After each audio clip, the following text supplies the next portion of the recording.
Hello guys, welcome back to our channel. আশা করি তোমরা সবাই অনেক ভালো আছো। আমি অনেক ভালো আছি। আমি বিন্টু, আমিও খুব ভালো আছি। গাইস, আজকে নতুন একটা ভিডিও নিয়ে চলে এসেছি। তো গাইস, ভিডিওটা খুবই সুন্দর হতে চলেছে।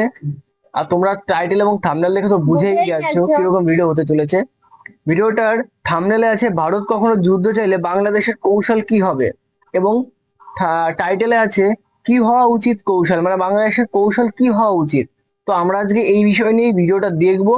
তোমাদের যদি কোনো মতামত থাকে ভিডিও নিয়ে, আমাদের প্লিজ কমেন্ট বক্সে জানাতে পারো।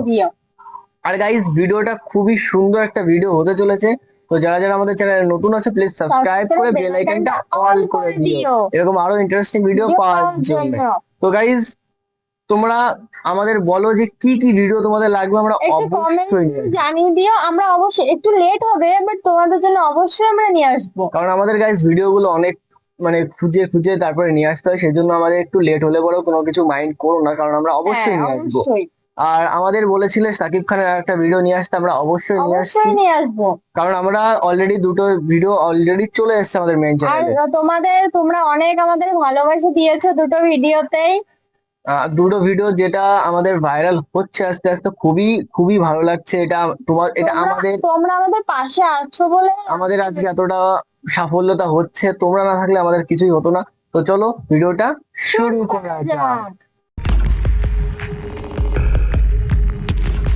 মানে ভিডিওটা শুরু হয়ে গেছে গাইস। মার্চের কাঁঠাল পাকা গরম, দুপুরের রোদ এখনো দেয়াল ধরে জমে আছে। বাতাস ভারী, রাত বাড়ছে কিন্তু গরম কমার নাম নেই। টহলরত সেনাদের ক্লান্ত চোখেও সতর্কতা। সীমান্তের ওপারে নড়াচড়া বেড়েছে। ভারী বুটের আওয়াজ, গাড়ির ইঞ্জিনের গর্জন, দূর থেকে আসা কুকুরের ডাক, সব মিলিয়ে অদৃশ্য চাপ যেন পুরো বর্ডারকে চেপে ধরেছে। ভারতীয় বিএসএফের নতুন ইউনিট মোতায়েন করা হয়েছে। ভারী অস্ত্রের ঝনঝনানি শোনা যাচ্ছে। টেকনাফ থেকে তেঁতুলিয়া সবখানেই উত্তেজনা। হঠাৎ প্রশ্ন উঠে আসে, বাংলাদেশ কি বুঝতে পারছে ভারত কি চায়? বিশ্লেষকরা বলছেন ভারতের উদ্দেশ্য কখনোই ছিল না বাংলাদেশকে সত্যিকারের স্বাধীনতা দেওয়া। 1971 সালে ভারত বাংলাদেশের স্বাধীনতার সমর্থন করেছিল, কিন্তু স্বাধীন দেশ হিসেবে নয়, বরং নিজেদের করদ রাজ্য হিসেবে গড়ে তুলতে চেয়েছিল। ভারতের মূল লক্ষ্য ছিল নিজেদের উত্তর পূর্বের রাজ্যগুলোতে নিয়ন্ত্রণ রাখা, যেখানে বিচ্ছিন্নতাবাদীদের প্রভাব রয়েছে। বাংলাদেশ সেই করিডোর মাত্র, যার উপর দিয়ে ভারত তাদের 7টি রাজ্য নাগাল্যান্ড, মণিপুর, আসাম, মিজোরাম, মেঘালয়, ত্রিপুরা ও অরুণাচল প্রদেশ সংযুক্ত রাখতে চায়। ভারত কখনোই চায়নি বাংলাদেশ সামরিকভাবে শক্তিশালী হোক। তারা চায় বাংলাদেশ যেন তাদের ওপর নির্ভরশীল থাকে, যেন কখনোই ভারত বিরোধী কোনো শক্তি মাথা তুলে দাঁড়াতে না পারে। কিন্তু সময় বদলাচ্ছে, বাংলাদেশ বুঝতে শিখছে স্বাধীনতার আসল অর্থ কী। বাংলাদেশের 3 দিকই ভারতের সঙ্গে ঘেরা। সেনাবাহিনীর সদস্য সংখ্যা মাত্র 1,60,000। অন্যদিকে ভারতের সেনা সংখ্যা প্রায় 15 লাখ।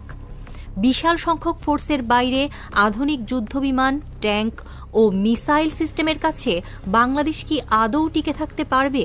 এই প্রশ্নের উত্তর খুঁজতে গিয়ে প্রতিরক্ষা বিশ্লেষকরা বলছেন, বাংলাদেশ যদি সরাসরি ভারতের প্রতিদ্বন্দ্বী হওয়ার চেষ্টা করে তাহলে অর্থনৈতিক চাপ সৃষ্টি হবে। ভারতের যদি 500 যুদ্ধবিমান থাকে, তাহলে বাংলাদেশ কি 550 ফাইটার জেট কিনবে? সেটা কি সম্ভব? না, সেটার প্রয়োজন নেই। বরং বাংলাদেশের দরকার শক্তিশালী এয়ার ডিফেন্স সিস্টেম। যুদ্ধ কেবল আক্রমণের ওপর নির্ভর করে না, প্রতিরক্ষাও সমান গুরুত্বপূর্ণ। ইতিহাসের বিখ্যাত সমরবিদ সাঞ্জু বলেছিলেন, যদি কোনো দেশের প্রতিরক্ষা ভালো হয় সেখানে আক্রমণ করো না। প্রাচীনকালে প্রতিরক্ষার জন্য রাজ্যগুলো শহরের চারপাশে বিশাল প্রাচীর তৈরি করত। আজকের আধুনিক যুদ্ধবিজ্ঞানে আকাশ প্রতিরক্ষা ব্যবস্থাই সেই প্রাচীরের কাজ করে। বাংলাদেশ যদি শক্তিশালী প্রতিরক্ষা গড়ে তুলতে পারে, তাহলে ভারত সহজে আধিপত্য বিস্তার করতে পারবে না। ভারত ইতোমধ্যে নিজস্ব প্রতিরক্ষা ব্যবস্থা শক্তিশালী করেছে। তাদের কাছে আধুনিক যুদ্ধবিমান আছে, মিসাইল সিস্টেম আছে। কিন্তু বাংলাদেশ কি একই পথে হাঁটবে? না, কারণ বাংলাদেশ কখনোই ভারত আক্রমণ করতে যাবে না, বরং বাংলাদেশ নিজেকে রক্ষা করবে। তাই বাংলাদেশকে 500টি যুদ্ধবিমান কেনার বদলে রাশিয়ার S-400, ইসরায়েলের আয়রন ডোমের মতো আকাশ প্রতিরক্ষা ব্যবস্থা কিনতে হবে। S-400 হল বিশ্বের সবচেয়ে উন্নত এয়ার ডিফেন্স সিস্টেমগুলোর একটি, যা শত্রুর যুদ্ধবিমান ও মিসাইল আকাশেই ধ্বংস করতে পারে। ইসরায়েলের আয়রন ডোম ছোট ছোট মিসাইল, আর্টিলারি শেল এবং ড্রোন প্রতিরোধে অসাধারণ দক্ষ। মানে guys, ভালো।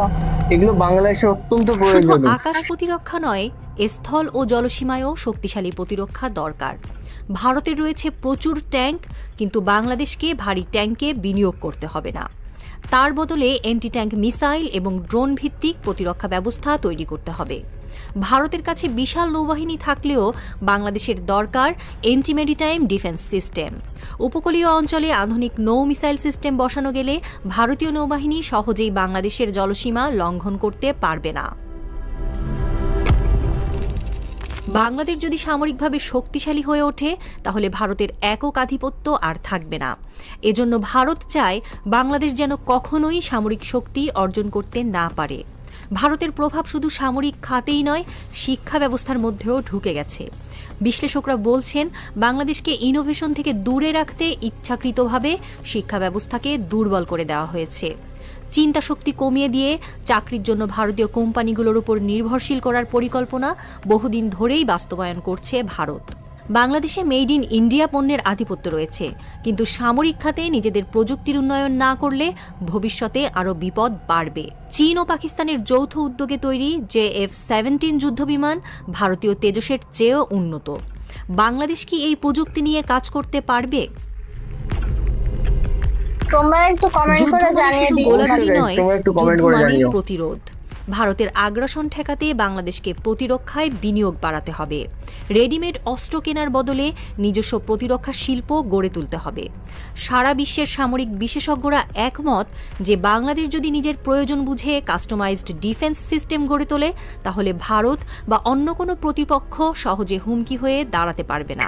অবশ্যই। বাংলাদেশের সামনে এখন দুটি পথ: এক, ভারতের ছায়ায় থেকে দুর্বল রাষ্ট্র হিসেবে থাকা; দুই, নিজস্ব সামরিক প্রযুক্তি গড়ে তোলা।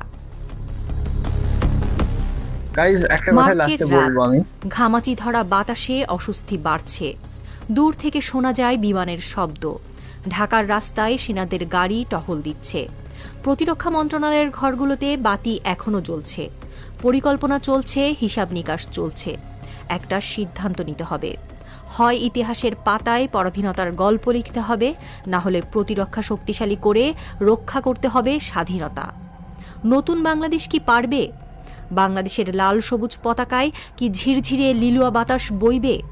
উড়তে থাকবে দ্ব্যর্থহীন?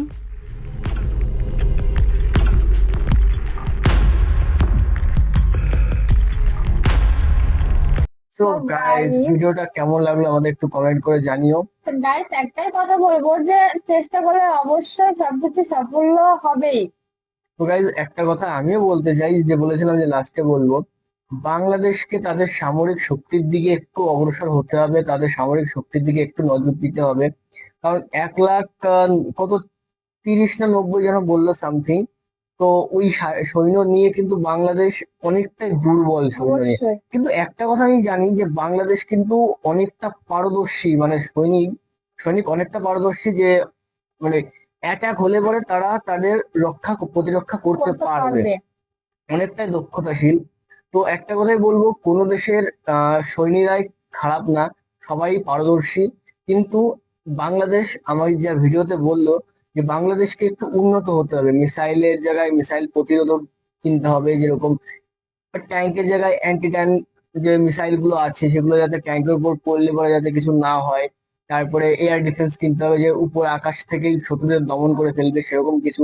তো guys, বাংলাদেশকে একটা কথাই বলবো যে শক্তিশালী হতে হবে। শক্তিশালী না হলে পরে কোনোভাবেই বাংলাদেশ এগোতে পারবে না। আর যদি এগোতে না পারে, ভারতের ছায়া থেকে বাংলাদেশ শুধু একটা পরাধীন রাষ্ট্র হিসেবে থাকবে। কারণ কি, বাংলাদেশকে যখন স্বাধীন করা হয়েছিল তখন কিন্তু বাংলাদেশকে একটা এই ভিডিওতেই বলেছে যে বাংলাদেশকে একটা রাষ্ট্র হিসেবে ঘোষিত করতে চেয়েছিল, কিন্তু সেটা পরবর্তীতে আমাদের বন্ধু মানে আমাদের প্রতিবেশী বাংলাদেশ সৃষ্টি হয়েছে। তো আমরা অনেকেই খুশি যে বাংলাদেশ আরো সামরিক শক্তিতে এগিয়ে যাক, আমরা এটাই চাই। কারণ একটা কথাই বলতে চাই যে কেউর উপরে কোনোদিন ভরসা করে থাকতে নেই। কারণ তুমি নিজের পায়ে দাঁড়াও, নিজের পায়ে নিজে খাটো, নিজে খাও, সেটাই সব থেকে বড় ভালো ভালো জিনিস। সেই জন্য একটা কথাই বলবো, বাংলাদেশকে আরো শক্তিশালী হতে হবে। আর যদি আমার মতামতের সঙ্গে সবাই একমত হও তাহলে আমাকে কমেন্ট করে জানিও। অবশ্যই। তো গাইজ, ভিডিওটা কেমন লাগলো প্লিজ কমেন্ট করে জানাবে। যারা যারা আমাদের চ্যানেলে নতুন আছে প্লিজ সাবস্ক্রাইব করে বেল আইকনটা অল করে দিও এরকম ভিডিও পাওয়ার জন্য। অবশ্যই আর তোমাদের কি কি ভিডিও লাগবে আমাদের প্লিজ একটু, কমেন্ট বক্সে একটু জানিয়ে দিও, তাহলে আমরা আরো এরকম ভিডিও নিয়ে আসতে পারবো। তো গাইজ, আজকের মতন এখানে রাখছি, টাটা।